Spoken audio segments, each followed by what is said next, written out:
जय श्रीमन्नारायण। निम्नोक्त ଯେଉଁ ବିବରଣୀ ମୁଁ ଆପଣମାନଙ୍କୁ ଦେବାକୁ ଯାଉଛି ତାହା ପଣ୍ଡିତ ରାମାନୁଜ ଦାସ ଓ ଶ୍ରୀମାନ ଗଟ୍ଟୁ ବେଣୁଗୋପାଳ ସ୍ୱାମୀ ମହାଶୟଙ୍କ ଦ୍ୱାରା ଉଲ୍ଲେଖିତ। ଜୟ ଶ୍ରୀମନ୍ନାରାୟଣ। ଶ୍ରୀମଦ୍ ଭାଗବତ ଗୀତା ଅଧ୍ୟାୟ ସଂଖ୍ୟା 9 ଶ୍ଲୋକ ସଂଖ୍ୟା 27 ରାଜବିଦ୍ୟା ରାଜଗୁହ୍ୟ ଯୋଗ। यत्करोषि यदस्नासि यज्जुहोषि ददासि यत् यत्तपस्यसि कौन्तेय तत्कुरुष्व मदर्पणम्। ओम।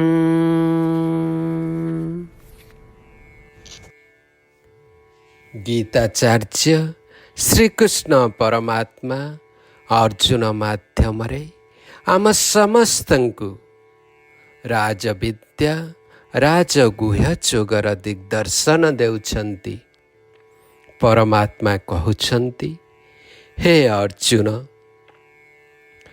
तू तोर जीवन को बंचाई रखिबा पाई जहा सांसारिक कार्यकलाप एवं चाकरी करुछु, तू जहा खाउछु, यज्ञ किंबा वैदिक बलिदान करुछु, तू जहा दान करुछु, तू जहा भी सबु करुछु से सबु मोते अर्पण करिदे। सर्वं श्रीकृष्ण अर्पणामस्तु। यह कही मोते प्रेमर सहित सर्वु किछि अर्पण करिदे। एही बळी श्रीकृष्ण परमात्मा आम समस्तंकु तांकर भक्त हेबाकू आह्वान देउछंती। श्रीकृष्ण परमात्मा आम समस्तंकु आमर समस्त सांप्रतिक कार्यकलाप वैदिक कार्यकलाप को उत्सर्ग करिबा पई अनुप्राणित करुछंती। आमर समस्त दैनंदिन कार्यकलाप को तांक निकटरे उत्सर्ग करिबाकू श्रीकृष्ण परमात्मा आमको उपदेश देउछंती। श्रीकृष्ण परमात्मा आम समस्तंकु उपदेश देउछंती जे आमे तांक पई समस्त कार्यकलाप उत्सर्ग करिबा, जहाकू आमे विशेष उत्सव पर्वपर्वाणी किंबा आमर इच्छा पूरण करिबा पई कौनसी उद्देश्य रे करिताऊ ताहा सबु तांक पाखरे अर्पण करिदेबा। श्रीकृष्ण परमात्मा निजे आक्षरिक भावरे परामर्श देउछंती जे समस्त कार्य तांकु प्रेमर सहित अर्पण करा जिबा उचित। सर्वं श्रीकृष्ण अर्पणमस्तु। आसंतु श्रीकृष्ण परमात्मा परामर्श को मन रखिबा। आसंतु जानिबा जे श्रीकृष्ण परमात्मा निजे आमको तांक सहित करुथिबा समस्त जिनिस को तांकु प्रेमर सहित उत्सर्ग करने को कहउछंती। तेणु आमर बुद्धि प्रयोग न करी श्रीकृष्ण परमात्मा परामर्श को व्यवहार करी आसंतु प्रेमर सहित श्रीकृष्ण परमात्मा श्रीमन्नारायण को सबु किछि उत्सर्ग करिदेबा। श्रीकृष्ण परमात्मा श्रीमन्नारायण निकटरे आत्मसमर्पण करी आम जीवन को अर्थपूर्ण करने को चेष्टा करुथिबा बेले आसंतु श्रीकृष्ण परमात्मा शब्द को सबुबले मन रखिबा और पुनरावृत्ति करिबा। जय श्रीमन्नारायण। यत्करोषि यदस्नासि यज्जुहोषि ददासि यत् यत्तपस्यसि कौन्तेय तत्कुरुष्व मदर्पणम्। श्रीमन्नारायण करिष्ये वचनं तव। जय श्रीमन्नारायण। पवित्र ग्रंथ भगवत गीतार सार भगवान श्रीकृष्ण अध्याय 18 एवं श्लोक 65 ରୁ 70 वर्णना କରିଛନ୍ତି। ଭଗବାନ ଶ୍ରୀକୃଷ୍ଣ କହିଛନ୍ତି, ସେହି ବ୍ୟକ୍ତିମାନେ ମୋର ଅତି ଆପଣାର, ଯେଉଁମାନେ ମୋର ଏହି 8ଟି ଉପଦେଶକୁ ମାନନ୍ତି ଆଉ ପାଳନ କରନ୍ତି। ମୁଁ ମୋର ସେହି ଭକ୍ତମାନଙ୍କୁ ସଦାସର୍ବଦା ରକ୍ଷା କରେ, ଯେଉଁମାନେ ମୋର ଏହି ଉପଦେଶକୁ ମାନନ୍ତି ଏବଂ ସେମାନଙ୍କ ଜୀବନରେ ପ୍ରତିପାଦିତ କରନ୍ତି।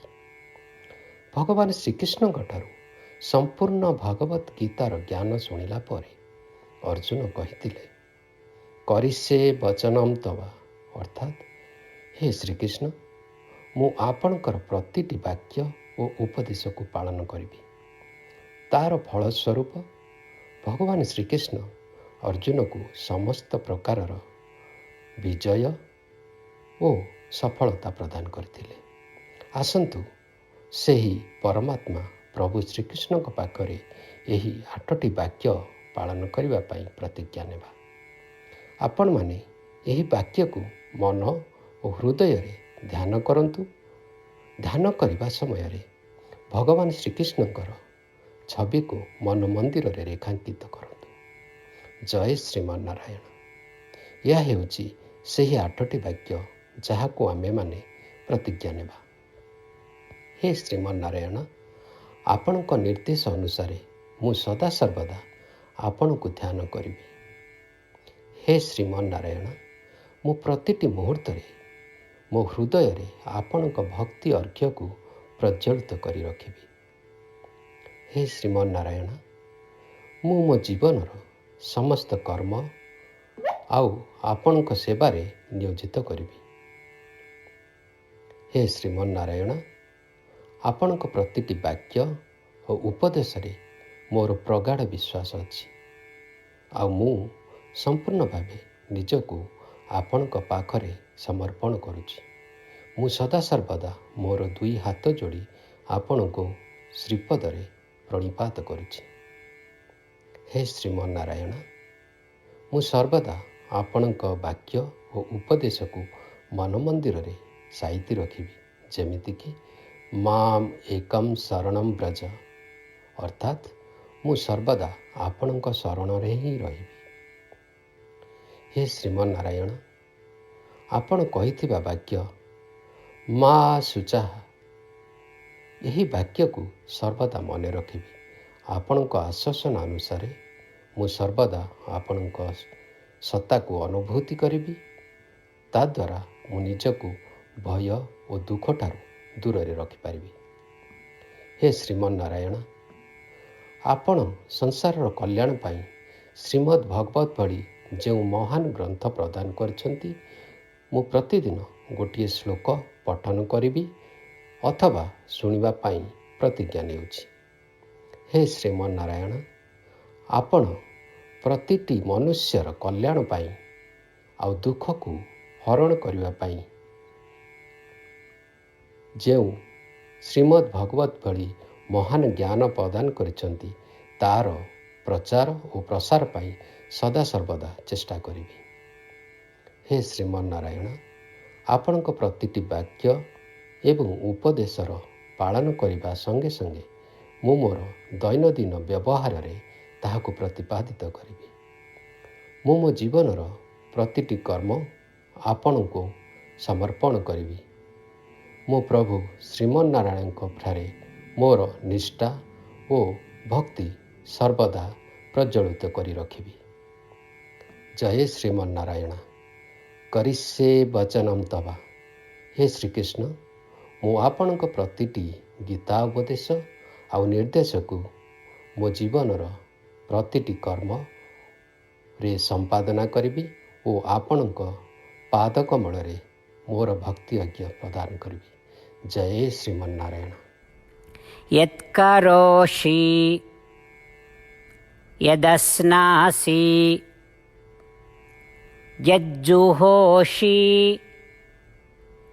ददासि यत् यत्तपस्यसि कौन्तेय तत्कुरुष्व मदर्पणम्। ॐ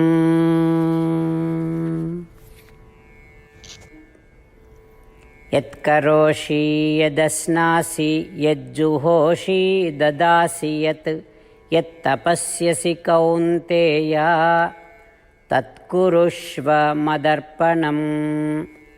శ్రీమన్నారాయణ కరిష్యే వచనం తవ